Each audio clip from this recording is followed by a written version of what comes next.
Welcome.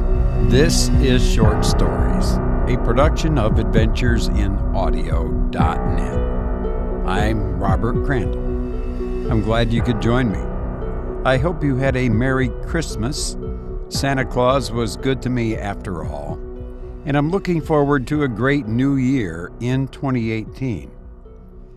Well, I did some traveling for the holidays. I visited my home state of Illinois, and it was bitter cold, something I'm not used to after living in Las Vegas for as long as I have, and there was lots of snow.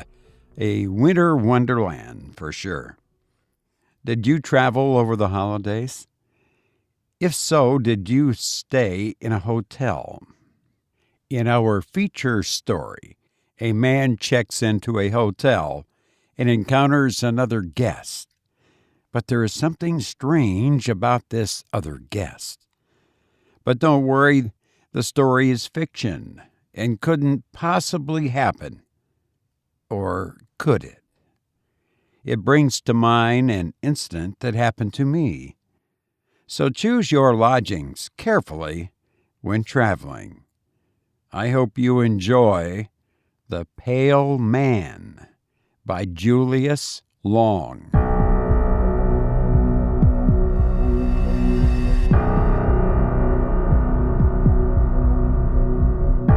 I have not yet met the man in number 212. I do not even know his name. He never patronizes the hotel restaurant, and he does not use the lobby. On 3 occasions, when we passed each other by, we did not speak, although we nodded in a semi-cordial, non-committal way. I should like very much to make his acquaintance. It is lonesome in this dreary place. With the exception of the aged lady down the corridor, the only permanent guests are the man in number 212 and myself. However, I should not complain, for this utter quiet is precisely what the doctor prescribed. I wonder if the man in 212, too, has come here for a rest. He is so very pale, yet I cannot believe that he is ill. For his paleness is not of a sickly cast, but rather wholesome in its ivory clarity. His carriage is that of a man enjoying the best of health. He is tall and straight. He walks erectly and with a brisk athletic stride. His pallor is no doubt congenital, else he would quickly tan under this burning summer sun. He must have traveled here by auto, for he certainly was not a passenger on the train that brought me, and he checked in only a short time after my arrival. I had briefly rested in my room and was walking down the stairs when I encountered him ascending with his bag. It is odd that our venerable bellboy did not show him to his room. It is odd, too, that with so many vacant rooms in the hotel, he should have chosen number 212 at the extreme rear. The building is a long, narrow affair, 3 stories high. The rooms are all on the east side, as the west wall is flush with a decrepit business building. The corridor is long and drab, and its stiff, bloated paper exudes a musty, unpleasant odor. The feeble electric bulbs that light it shine dimly as from a tomb. Revolted by this corridor, I insisted vigorously upon being given room number 201, which is at the front and blessed with southern exposure. The room clerk, a disagreeable fellow with a Hitler mustache, was very reluctant to let me have it, and it is ordinarily reserved for more profitable transient trade. I fear my stubborn insistence has made him an enemy. If only I had been as self-assertive 30 years ago, I should now be a full-fledged professor instead of a broken-down assistant. I still smart from the cavalier manner in which the president of the university summarily recommended my vacation. No doubt he acted for my best interest. The people who have dominated my poor life invariably have. Oh well, the summer's rest will probably do me considerable good. It is pleasant to be away from the university.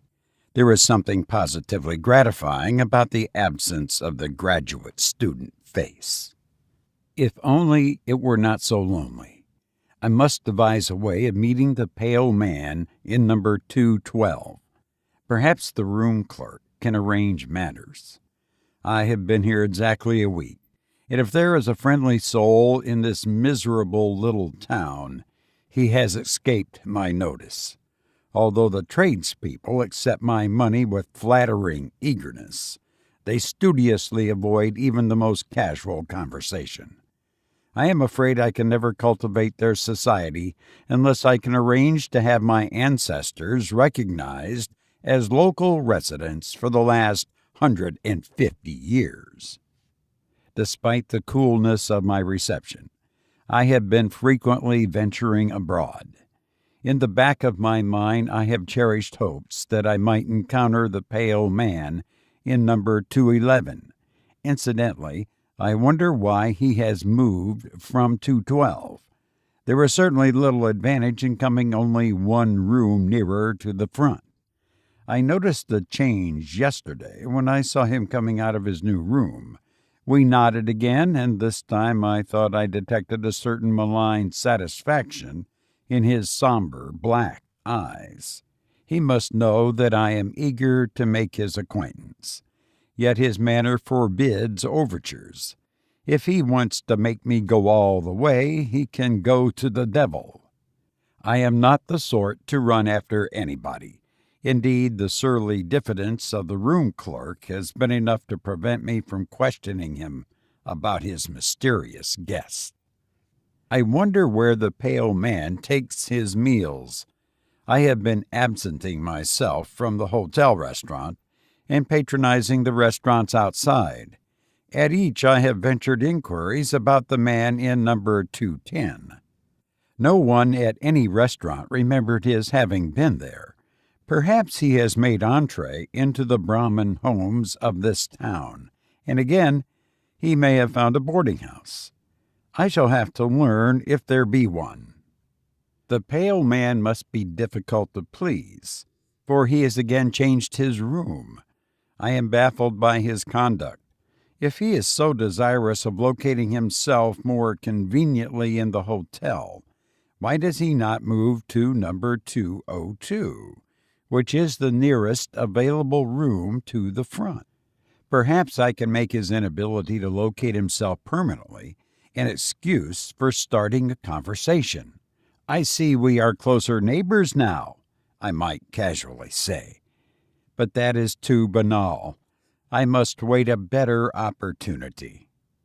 He has done it again. He is now occupying number 209. I am intrigued by his little game. I waste hours trying to fathom its point. What possible motive could he have? I should think he would get on the hotel people's nerves. I wonder what our combination bellhop chambermaid thinks of having to prepare 4 rooms for a single guest. If he were not stone deaf, I would ask him. At present, I feel too exhausted to attempt such an enervating conversation. I am tremendously interested in the pale man's next move. He must either skip a room or remain where he is, for a permanent guest, a very old lady, occupies number 208. She has not budged from her room since I have been here, and I imagine that she does not intend to. I wonder what the pale man will do. I await his decision with the nervous excitement of a devotee of the track on the eve of a big race. After all, I have so little diversion.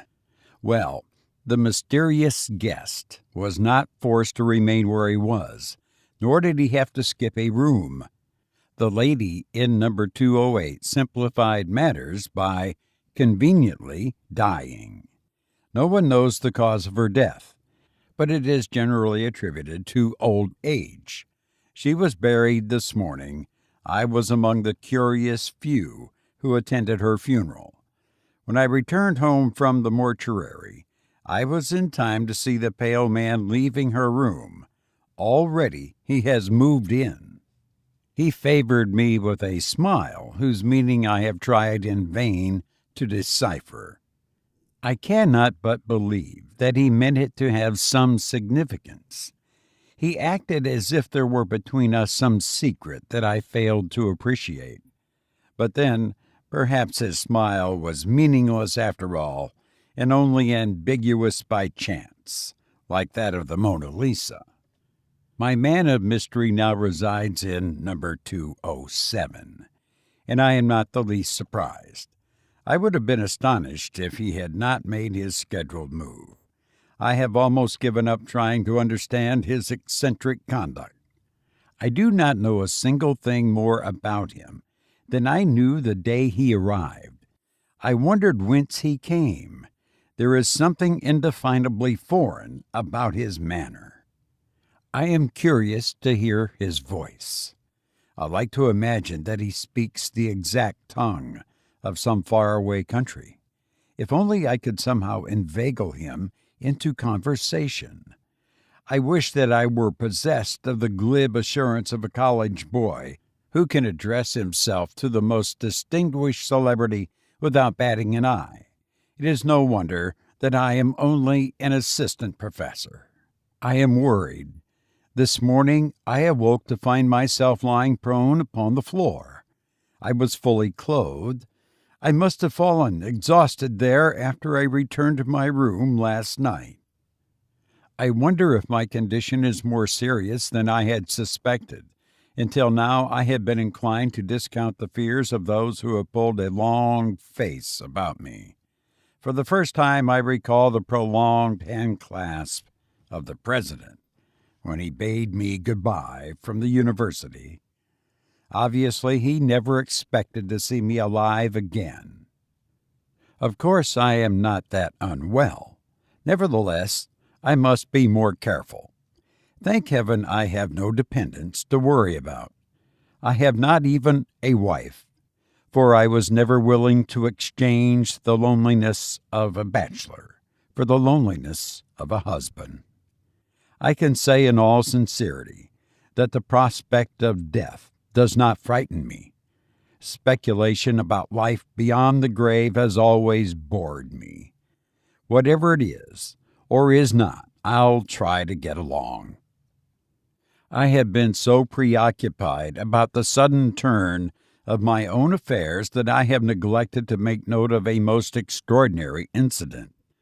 The pale man has done an astounding thing. He has skipped 3 rooms and moved all the way to number 203. We are now very close neighbors.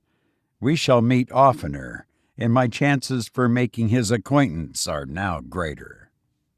I have confined myself to my bed during the last few days, and have had my food brought to me. I even called a local doctor, whom I suspect to be a quack. He looked me over with professional indifference and told me not to leave my room. For some reason, he does not want me to climb stairs. For this bit of information, he received a $10 bill, which, as I directed him, he fished out of my coat pocket. A pickpocket could not have done it better. He had not been gone long when I was visited by the room clerk. That worthy suggested with a great show of kindly concern that I used the facilities of the local hospital. It was so modern and all that. With more firmness than I have been able to muster in a long time, I gave him to understand that I intend to remain here where I am. Frowning sullenly, he stiffly retired. The doctor must have paused long enough downstairs to tell him a pretty story. It's obvious that he is afraid I shall die in his best room. The pale man is up to his old tricks. Last night when I tottered down the hall, the door of number 202 was ajar. Without thinking, I looked inside. The pale man sat in a rocking chair, idly smoking a cigarette. He looked up into my eyes and smiled that peculiar, ambiguous smile that has so deeply puzzled me. I moved on down the corridor, not so much mystified as annoyed. The whole mystery of the man's conduct is beginning to irk me. It is all so inane, so utterly lacking in motive. I feel that I shall never meet the pale man, but at least I'm going to learn his identity. Tomorrow I shall ask for the room clerk and deliberately interrogate him.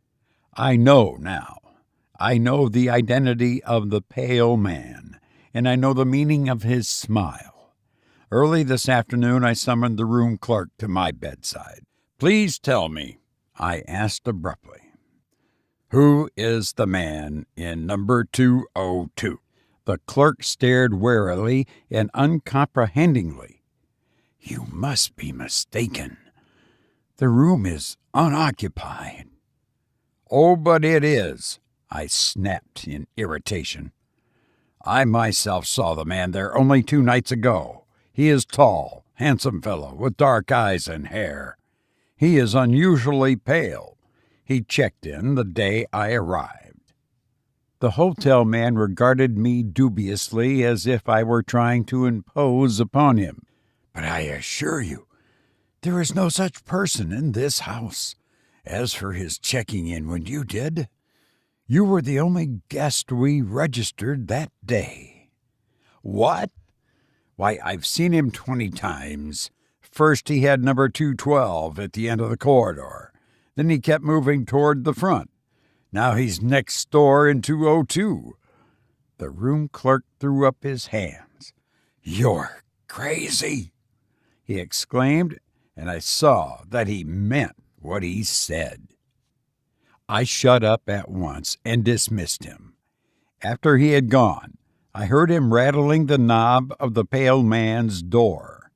There is no doubt that he believes the room to be empty. Thus it is that I can now understand the events of the past few weeks. I now comprehend the significance of the death in number 207. I even feel partly responsible for the old lady's passing. After all, I brought the pale man with me, but it was not I who fixed his path. Why he chose to approach me room after room through the length of this dreary hotel, why his path crossed the threshold of the woman in number 207, those mysteries I cannot explain. I suppose I should have guessed his identity when he skipped the 3 rooms that night I fell unconscious upon the floor. In a single night of triumph he advanced until he was almost to my door. He will be coming by and by to inhabit this room, his ultimate goal. When he comes, I shall at least be able to return his smile of grim recognition. Meanwhile, I have only to wait beyond my bolted door. The door swings slowly open.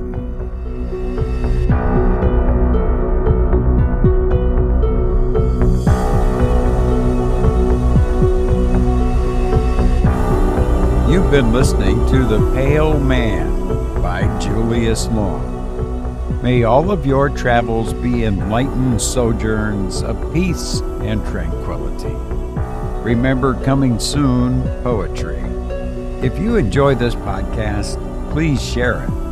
I've enjoyed being with you, and I hope to be with you again soon. Please take care. Thank you.